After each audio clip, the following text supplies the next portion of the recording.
దేవుని పరిశుద్ధ గ్రంథంలో ఆమోసు గ్రంథాన్ని మనం చూస్తున్నప్పుడు 6వ అధ్యాయము 1వ వచనంలో ఈ మాట కనబడుతుంది. సియోనులో నిర్విచారంగా ఉన్న వారికి శ్రమ, షోమ్రోను పర్వతం మీద నిశ్చితంగా నివసించు వారికి శ్రమ. ఇశ్రాయేలు వారికి విచారణకర్తలై మరి జనములలో ముఖ్య జనమునకు పెద్దవారు అనేటువంటి వారికి శ్రమ అనేటువంటి మాటలు మనము ఈ గ్రంథంలో చూస్తున్నాం. ఈరోజున దేవుడు మనకు చూపిస్తున్నటువంటి మాట, సియోనులో నిర్విచారంగా ఉన్న వారికి శ్రమ. Woe to them that are at ease. శ్రమ అనే మాట కనబడుతుంది. ఈ శ్రమ అనేది మనం తెచ్చుకోకుండా ఉండాలి. ఆల్రెడీ అనేక శ్రమలు చూచి మనం దేవుడి దగ్గరికి వచ్చాము.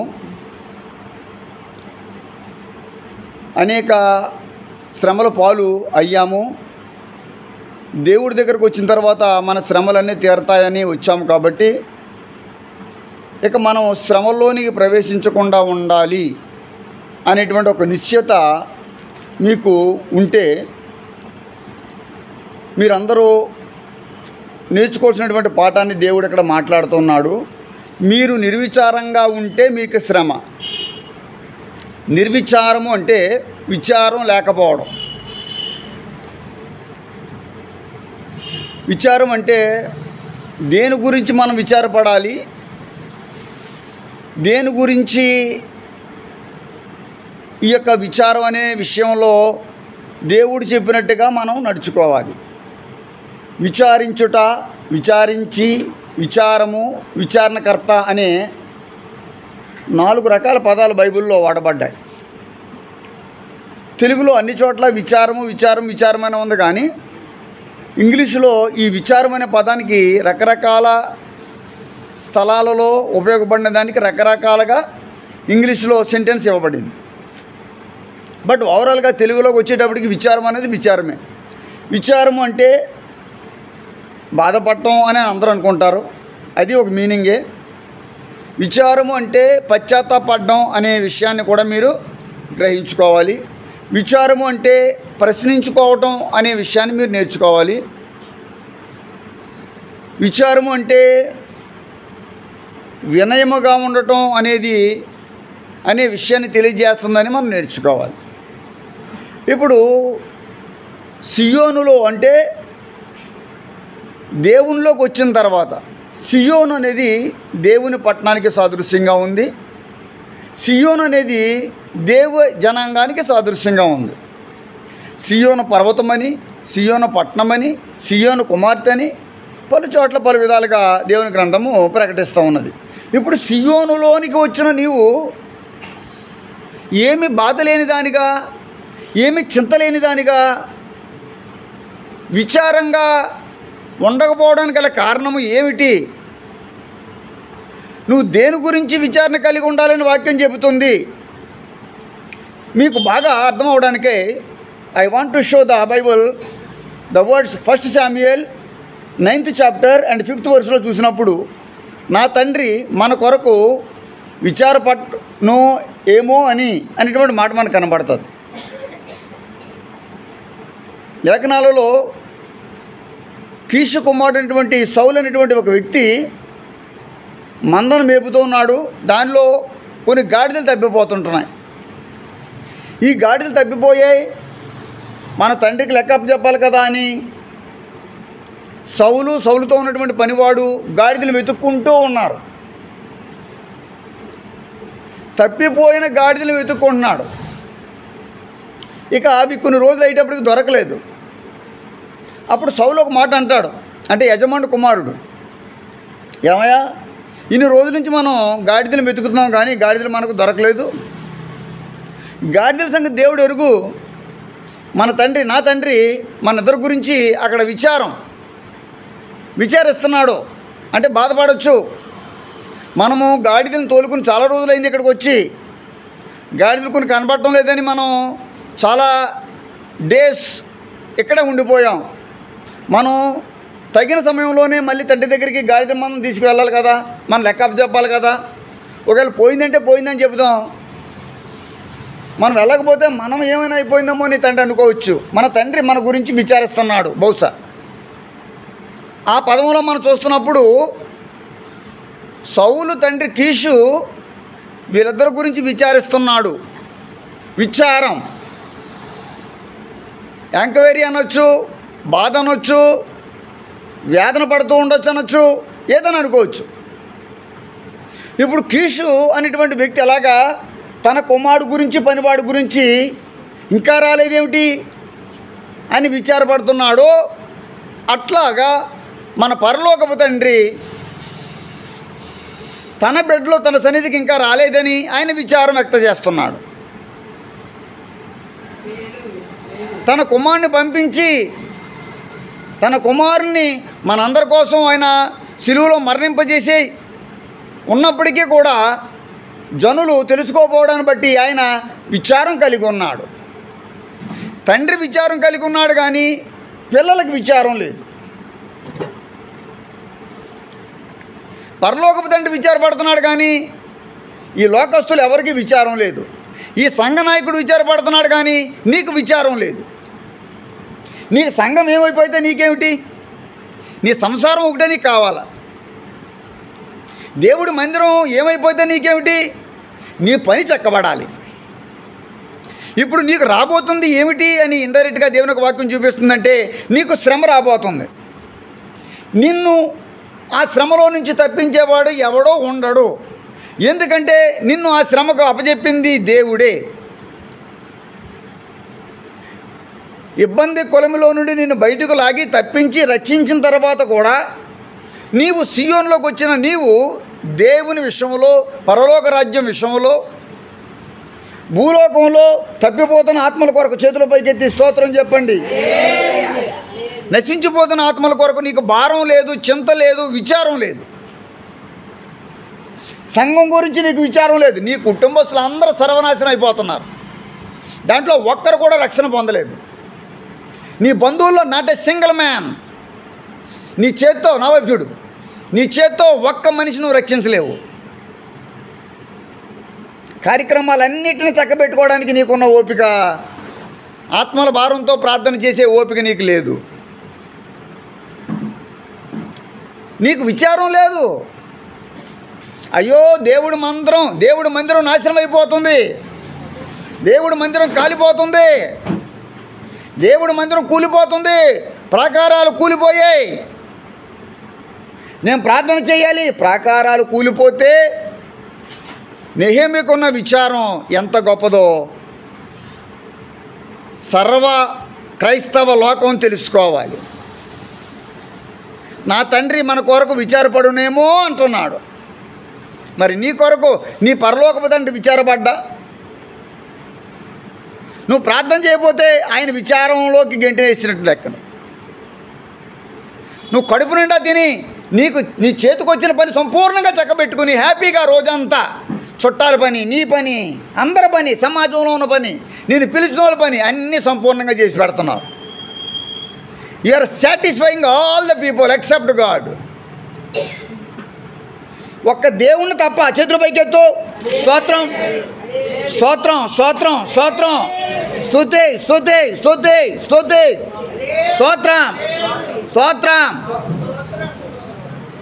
విచారం లేదు నీకు, నీకు దుఃఖం లేదు, నీకు బాధ లేదు, నీకు వివేచన లేదు.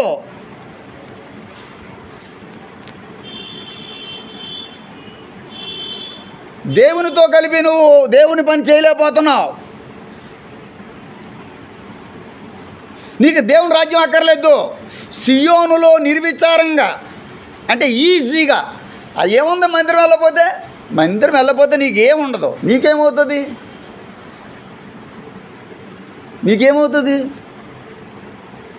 అయ్యగారే అరుచుకుంటూ వాక్యం చెప్తారు, ఎవరో వచ్చిన వాళ్ళు కొంతమంది పాటలు పాడుకుంటారు, పోతారు.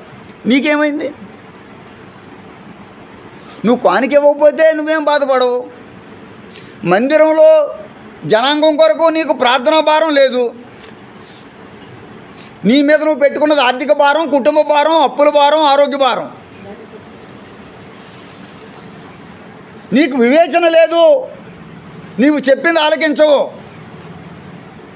నీకు చెవులు ఉన్నాయి కానీ నువ్వు వినవు, నీకు కళ్ళు ఉన్నాయి కానీ నువ్వు చూడవు. నువ్వు వ్యర్థుడివి.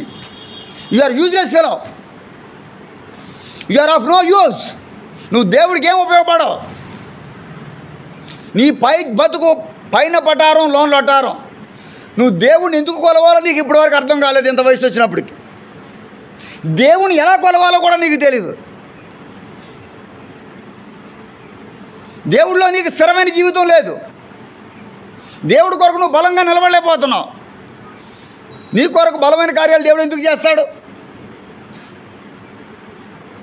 నువ్వు నిలబడితే దేవుడు చేయగలడు. నీకు భారం లేనప్పుడు నీ మీద ఏం కడతాడు? ఒకవేళ కట్టినా అది ఉంటుందా?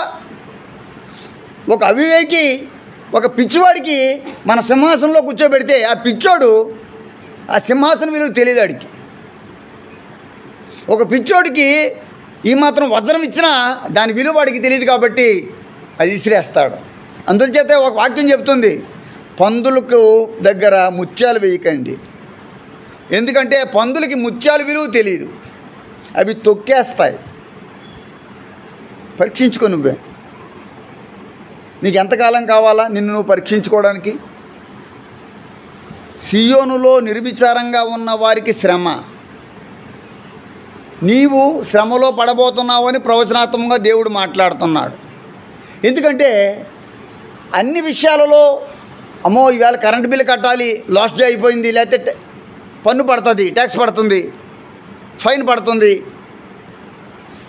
అమ్మో ఇంట్లో బియ్యం లేదు దానికి విచారపడుతున్నావు, పిల్లలకు పెళ్ళి అవ్వలేదని విచారపడుతుంది ఒకతే, ఇల్లు కట్టలేదని విచారపడుతుంది ఒకతే, అయ్యో మన పని పోగొట్టుకున్నాను బాధపడుతున్నాను ఇంకొకడు.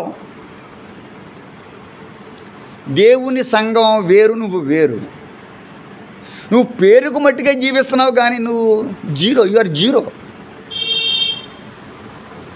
క్లియర్గా చెప్తుంది యెషయా గ్రంథం 60:17 నీతిని నీకు నేను విచారణకర్తలుగా, సమాధానమును నీకు అధికారిగా నేను పెడతాను. ఇప్పుడు నిన్ను విచారించేది, మనల్ని విచారించేది నీతి అని యెషయా గ్రంథం 60:17 ద్వారా వాక్యం చెప్తుంది. జాగ్రత్తగా పరిశీలించుకోండి. నీతిని నీకు విచారణకర్తలుగా నేను ఏర్పాటు చేస్తాను. విచారణకర్త, విచారము, విచారణకర్త, విచారించడం. ఇప్పుడు నీ మీద నిన్ను విచారించేది నీతి. నీతి ఎవరు? మన దేవుడే నీతి, మన దేవుడే నీతిమంతుడు. ఇప్పుడు నీవు విచారణలోకి రాబోతున్నావు. చేతుల పైకెత్తి దేవుడికి స్తోత్రం చెప్పు. హల్లెలూయా. నేను ఎంక్వైరీకి దేవుడు పిలుస్తాడు. నువ్వు చేసినవి ఏమిటి అని అడుగుతాడు. నేను నీకు అప్పచెప్పింది ఎంత, నువ్వు దాని యొక్క అభివృద్ధిని చేసింది ఎంత, నీకు ఇన్ని రోజులు ఇచ్చాను, మీ అమ్మకి మీ నాన్నకి ఎంత ఆయుష్ని ఇచ్చాను, నీకెంత ఆయుష్ని ఇచ్చాను, నీ పిల్లలకి నేను ఎంత ఆయుష్ ఇచ్చాను, ఆయుష్ని ఇచ్చాను, ఆరోగ్యాన్ని ఇచ్చాను, ఆత్మనిచ్చాను, అన్నాన్ని ఇస్తున్నాను. ఇవన్నీ విచారణలోకి వస్తాయి. కోర్టు వారు ప్రాసిక్యూషన్ జరుగుతూ ఉంటుంది. రెండు పక్షాల వారిని జడ్జి గారు విచారిస్తారు. ఏమ్మా నీ తరపున ఈ లాయర్ గారు చెప్తుంది నిజమేనా కాదో అవుననేది ఆ వ్యక్తి తన యొక్క లాయర్ గారి చేత చెప్పించుకోవాలి. ఇద్దరికే లాయర్స్ ఉంటారు. ఒక్కొక్క లాయరు వారి యొక్క పార్టీ తరపున మాట్లాడతారు. నీ తరపున మాట్లాడేవారు ఎవరు? నీ తరపున నువ్వు నీతిమంతురాలు అని తీర్చిదిద్దింది ఎవరు? చెప్పగలిగేది ఎవరు? దేవుడు ఒక్కరే. నువ్వు దేవుడినే విడిచిపెట్టేశావు కదా. నువ్వు నిర్విచారంగా ఉన్నావు కదా. దేవుడు నీ తక్షణం ఎవడు మాట్లాడతాడు? అయ్యగారు వచ్చి మాట్లాడతారు అన్నావు అనుకో, నేను నీ పక్షాన్ని ఏం మాట్లాడతాను?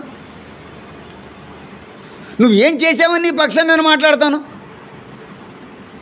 నువ్వు ఏం నిలబడ్డావని నీ పక్షాన్ని నేను మాట్లాడతాను. నేను మాట్లాడితే సరిపోతుందా? నిన్ను పిలిచినప్పుడు నువ్వు మాట్లాడుకోవాలా? నువ్వు చేసింది నువ్వు చెప్పాలి తప్ప నేనేం చెప్తాను? తీర్పులోకి ప్రతి ఒక్కరూ వస్తారు, దుష్టులు వస్తారు, అందరూ వస్తారు. తీర్పులోనికి వచ్చినప్పుడు నువ్వేం చెప్తావు? విచారణలోకి వచ్చినప్పుడు నువ్వేం చెప్తావు? నేను నీకు అప్పచెప్పింది ఏమిటి? నువ్వు చేసింది ఏమిటి? మన తండ్రి మన గురించి విచారిస్తున్నాడు, మనం అర్జెంటుగా వెళ్ళిపోవాలి. మరి నీ తండ్రి నువ్వు సన్నిధిలోకి వచ్చావో లేదో నేను విచారించినప్పుడు నువ్వు కనబడకపోతే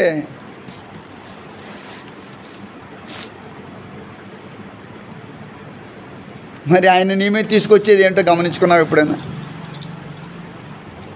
ఏ స్టేజ్లో నువ్వు ఉన్నావు? ఏ స్టేజ్లో ఉండాలి తెలుసా?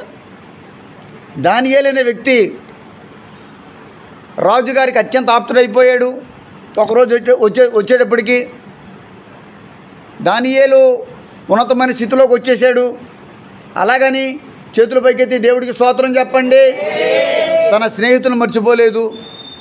If you read the Bible, Daniel 2nd chapter and 49th verse వచ్చేటప్పటికి షద్రష్, మేషక్, అబేద్నెగోలు అనేటువంటి వారిని బబులోను మీద విచారణకర్తలుగా, అంటే పట్టణాన్ని విచారించే అధికారులుగా తీర్చిదిద్దడంలో దానియేలు పాత్ర చాలా గొప్పగా ఉంది. విచారించడం, విచారణకర్తలు. ఆ రోజుల్లో పట్టణాలకి విచారణకర్తలు ఉండేవారు. పట్టణంలో ఏం జరుగుతుంది అనేది రాజుకు చెప్పాలి. ఈరోజు కూడా మున్సిపాలిటీలో ఈ పట్టణంలో ఏం జరుగుతుందనేది కొంతమంది ఎంక్వైరీ చేసి అది అధికారులకు చెప్తారు. అది మీకు విషయం తెలియదు. పలానా వీధి, పలానా వార్డులో, పలానా డోర్ నెంబర్లో, లేకపోతే పలానా సందులో పలానా విషయం జరుగుతుంది, అక్రమంగా ఈ పని చేస్తున్నారు అని అధికారులకి తెలియజేసే వ్యక్తులు, విచారణకర్తలు ఉంటారు. వాళ్ళ సైకిల్ మీద తిరుగుతూ ఉంటారు.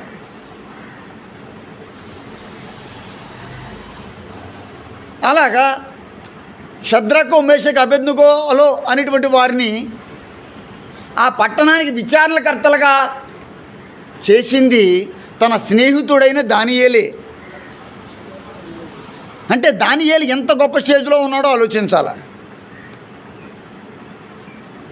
అవును, పట్టణాన్ని విచారించే వాళ్ళు కావాలి. నీ కుటుంబాన్ని విచారించే దానిగా నిన్ను దేవుడు పెడితే నీకే విచారం లేదు. నీ యొక్క కుటుంబాన్ని ఏం విచారిస్తాను? నీకే విచారం లేనప్పుడు నీ పిల్లల గురించి నువ్వేం విచారిస్తావు? వాళ్ళు ఏమైపోతే నీకే? వాళ్ళు నరకానికి పోతారు. చేతుల పైకెత్తి దేవుడికి స్తోత్రం చెప్పు. వాళ్ళు నరకానికి వెళ్తారు. నువ్వు పరలోకానికి వెళ్తాను అనుకుంటున్నావు? నువ్వు పరలోకానికి వెళ్ళిపోతాను నువ్వు అనుకుంటున్నావు? బైబిల్ పట్టుకుని దేవుడి సన్నిధికి వచ్చేసావని. విచారం లేదు నీ దగ్గర. దేవుడు నీ గురించి ఏం మాట్లాడబోతున్నాడు అనేటువంటి ఒక ఎంక్వైరీ నీ దగ్గర లేదు. ఒక ఆశ నీ దగ్గర లేదు. ఒక భయం నీ దగ్గర లేదు. సోళ్ళ బియ్యం పట్టుకుని గుడికి రావో, సోళ్ళ బియ్యం పట్టుకుని గుడికి వచ్చేవాళ్ళు కొంతమంది, గిద్దెడు బియ్యం కూడా పట్టుకు రాకుండా వచ్చేవాళ్ళు కొంతమంది. ఇవన్నీ విచారణలోకి వస్తాయి. ఇవన్నీ కూడా దేవుడు లెక్కలోకి తీసుకుంటాడు, పరిగణనలోకి తీసుకుంటాడు. అప్పుడు నీ యొక్క మాట ఎలాగుంటుంది? నువ్వేం సమాధానం చెప్పబోతున్నావు? దావీదు అంటాడు, విచారం చేత నా కన్నులు గుంటలు పడుచున్నవి అంటాడు కీర్తనలో. విచారం చేత నా కన్నులు గుంటలు పడిపోతున్నాయి అంటే ఏంటి? విచారం అంటే ఏంటి? దేనికి అతడు విచారపడుతున్నాడు అనే విషయాలు మనం చూస్తున్నప్పుడు దేవుని పరిశుద్ధ గ్రంథంలో ఇంకా ముందుకెళ్తే 38:18 దావీదు అంటాడు, నా దోషములను నా పాపములను ఒప్పుకొనుచు నా పాపముల గురించి నేను విచారించుచున్నాను. దేవుడికి మహిమ కలుగునుగాక. హల్లెలూయా, హల్లెలూయా. 6:7 అంటాడు, విచారం చేత నా కన్నులు గుంటలు పడుచున్నవి. దానికి రిలేటివ్గా ఉన్నటువంటి పదం ఈ 38:18 నా దోషములను ఒప్పుకొనుచు నా పాపముల గురించి నేను విచారించుచున్నాను. ఇప్పుడు నువ్వు దేని గురించి విచారించాలో తెలుసుకున్నావా? దేవుడి దగ్గరకు వచ్చి నిర్విచారంగా ఉన్న నీకే ఈ వాక్యం. దేవుడి దగ్గరకు వచ్చి లోబడని స్థితిలో ఉన్న నీకే ఈ వాక్యం. దేవుని తన గృహాన్ని పిలిపించుకుని నిర్విచారంగా ఉన్న కుష్ఠరోగి అయిన సీమోను లాంటి జీవితం నీది. చేతులు పైకెత్తి హల్లెలూయా చెప్పు. హల్లెలూయా, హల్లెలూయా.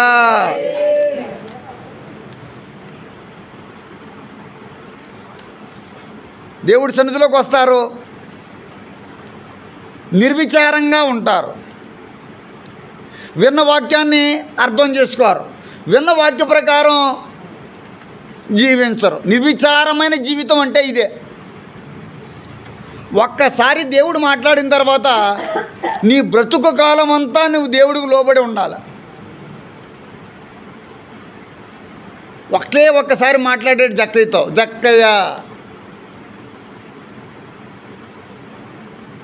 దేవుడు మాట్లాడిన తర్వాత జక్కయ్య తన జీవితాన్ని దేవుడి చేతికి అప్పచెప్పేశాడు. నా పాపముల గూర్చి నేను విచారించుచున్నాను. తన కళ్ళు గుంతలు పడుతున్నాయట. మన శరీరానికి అంతటికీ గుంతలు వచ్చినా కూడా మనం విచారించాం.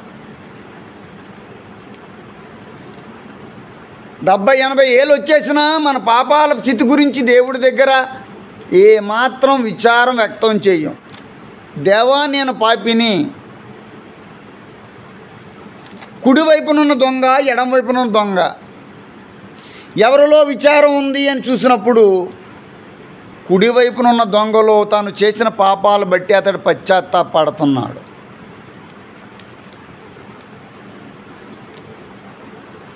నువ్వు ఏ దొంగను పోలున్నావు? ఏ దొంగలా జీవించాలనుకుంటున్నావు? ఆ దొంగను నువ్వు మాదిరిగా ఏ దొంగను నువ్వు మాదిరిగా తీసుకుంటున్నావు?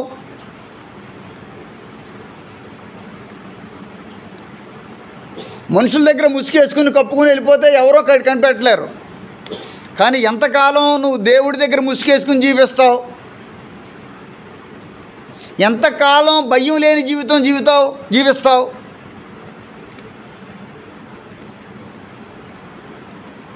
ఇద్దరు అర్పణలు ఇచ్చారు, దేవుడు అతని అర్పణలు తీసుకోలేదు. Get out. I don't want your, నీ అర్పణ నాకు వద్దు. హృదయం సరిగ్గా లేనప్పుడు దేవుడు అర్పణ స్వీకరించడు.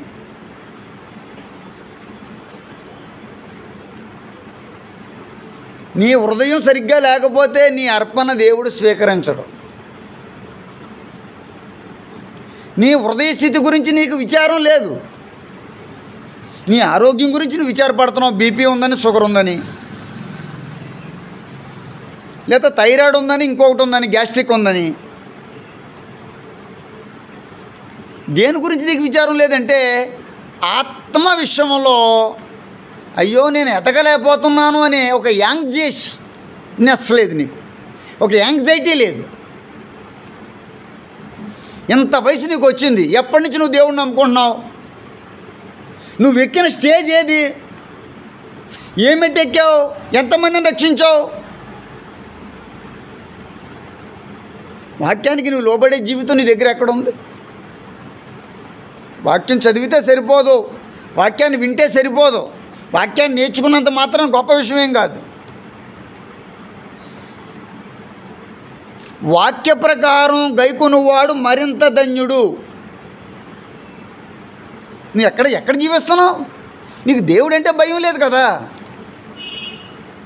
నువ్వేమనుకున్నావు అంటే నేను నీతిమంతులను ముద్ర చేసుకున్నావు, నేను ఏది చేసినా కరెక్ట్గా చేసేస్తాను అనుకుంటున్నావు. నీ కరెక్ట్నెస్ నేను సర్టిఫై చేయడం కాదు, నువ్వు సరిగ్గా ఉన్నావా లేదా అనేది నీకు అర్థమే చూపిస్తుంది. నీకు అర్థమే లేనప్పుడు నిన్ను నువ్వు ఎలా సరి చేసుకుంటావు?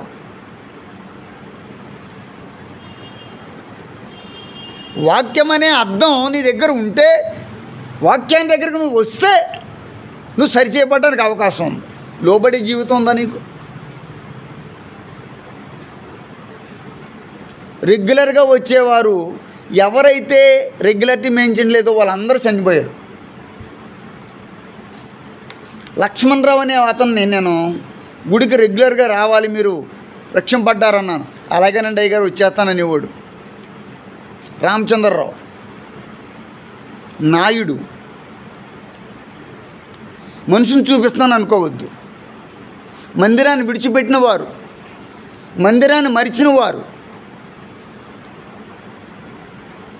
మందిరం అంటే భారం లేనోళ్ళు, నాయకుడు చెప్పిన మాట వినని వారు, లోబడిన వారు చాలామంది చనిపోయారు.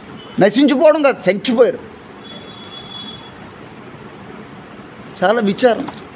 ఇలా ఎందుకు జరుగుతుంది? దావీదు వలె మన పాపాల గురించి మనం విచారించడం లేదు. ఎంత పోగేసుకున్నాం, ఈరోజు రాబడి ఎంత, మనం వెళ్ళాం కాబట్టి కార్యక్రమం బాగా జరిగింది, వాళ్ళు మనల్ని ఆహ్వానించారు, మనం వెళ్ళకపోతే బాగోదు. ఇక్కడ నీ తండ్రి ఎక్కడ నీ గురించి విచారిస్తున్నాడు? నువ్వు టైంకి వచ్చావా? ఆరాధన జరుగుతున్నప్పుడు అలా వచ్చావా? రాలేని దానికి కారణం ఏంటో చెప్పావా? ఎంత పొగరు నీకు! నీకున్న అహంకారం బహుశా ఎవరికి ఉండదు.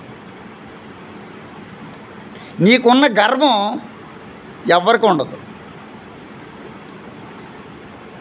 నీకున్న కోపం ఎవరికీ ఉండదు. నీకు కోపం ఉంది, పొగరు ఉంది, అహంకారం ఉంది, భయం లేదు.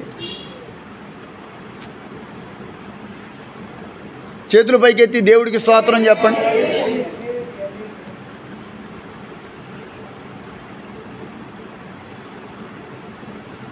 దుష్టుడట తను చేసిన పాపానికి శిక్ష రాకపోవడం శీఘ్రంగా చూసి ఇంకా రెచ్చిపోతాడట.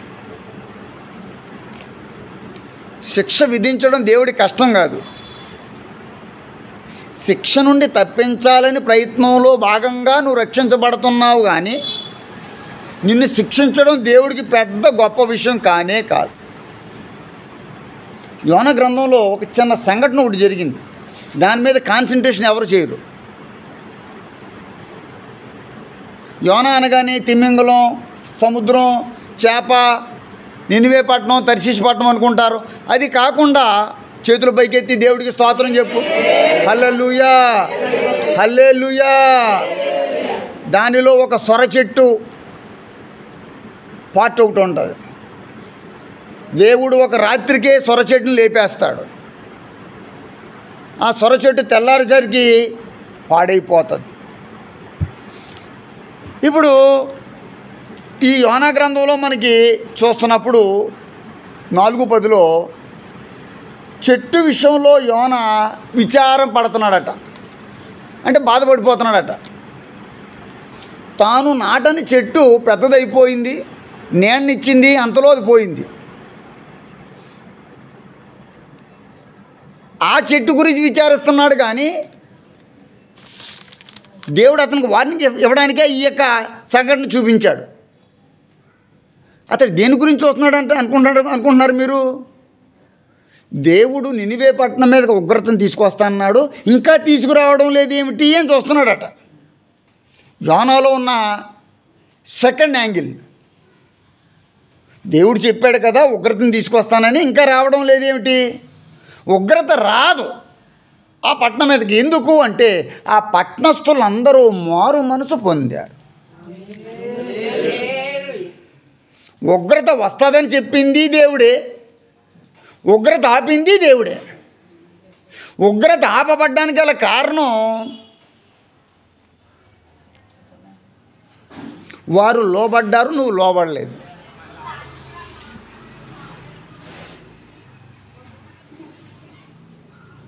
నువ్వు లోబడితే తప్పించబడతావు. నీకు చెప్పింది ఆలకించే స్థితి నీకు లేదు. కాబట్టి నీ మీదకు వచ్చేది ఉగ్రతే. సియోనులో నిర్విచారంగా ఉన్న వారికి శ్రమ.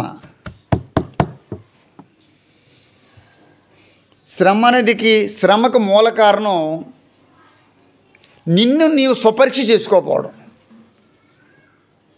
నువ్వు సెల్ఫ్ టెస్ట్ పెట్టుకోపోవడం.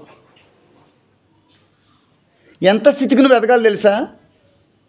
యోసేపు కాలంలో చక్రవర్తి పక్కన యోసేపు గారికి సీటు కేటాయించబడింది. 39 ఆదికాండం 6వ వచనంలో చక్రవర్తి సమస్తాన్ని యోసేపు చేతిలో పెట్టేశాడు. నువ్వు ప్రతి దాని మీద విచారణకర్తవు. యోసేపు ఏ స్థితికి వెళ్ళాడో చూసుకో, దేవుడికి స్తోత్రం చెప్పు. యోసేపు ఏ స్థితికి వెళ్ళాడో చూసుకో, వాక్యం చదువుకో, మారు మనసు తెచ్చుకో. ఏ స్థితిలో ఉండేవాడో, ఏ స్థితికి ఎదిగాడో ఒక్క మనిషిని నువ్వు మోడల్గా తీసుకో. పోతేఫర్ ఇంట్లో పనివాడు, గతంలో గోతులో పడిపోయాడు, అన్నలు చంపేద్దాం అనుకున్నారు, లేనిపోని నిందనలు పడ్డాడు, జైల్లోకి వెళ్ళాడు. అలాంటి వ్యక్తి చక్రవర్తి పక్కన చక్రవర్తి చేత చెప్పబడుతున్నాడు. ఏమంటున్నాడు అంటే, నీవు సమస్త విషయాల్లో నువ్వే ఎంక్వైరీ చేసుకో, నువ్వు ఏం చేయాలనుకుంటే చెయ్యి, రాజ్యం బాగుండాలంతే. రాజ్యాధికారం అంతా విచారించడానికి నీకు అధికారం ఇచ్చేస్తున్నా. ఇంకా అతడు లోపలికి వెళ్ళి పడుకోవడమేనట రాజుగారు. ఇంకా రాజుగారు ఏం పట్టించుకోలేదట, విచారణకర్త అయ్యాడు. ఎందుకంటే తనకు తాను విచారించుకునేవాడు యోసేపు. నేను ఈ పాపం చేస్తే దేవుడి దృష్టిలో పాపిని. విచారించుకోవడం అంటే ఇది. నేను దేవుడి సన్నిధికి రాకపోతే, నేను దేవుడి మాట వినకపోతే, నేను దేవుని పాట పాడకపోతే, నేను దేవుడికి ఇవ్వాల్సింది ఇవ్వకపోతే, నేను దేవుడికి మొక్కుకోకపోతే, నేను ప్రార్థన చేసుకోకపోతే నేనేమైపోతాను అనే భయం నీకు లేదు. ప్రార్థన. పరిశుద్ధుడా వందనాలు.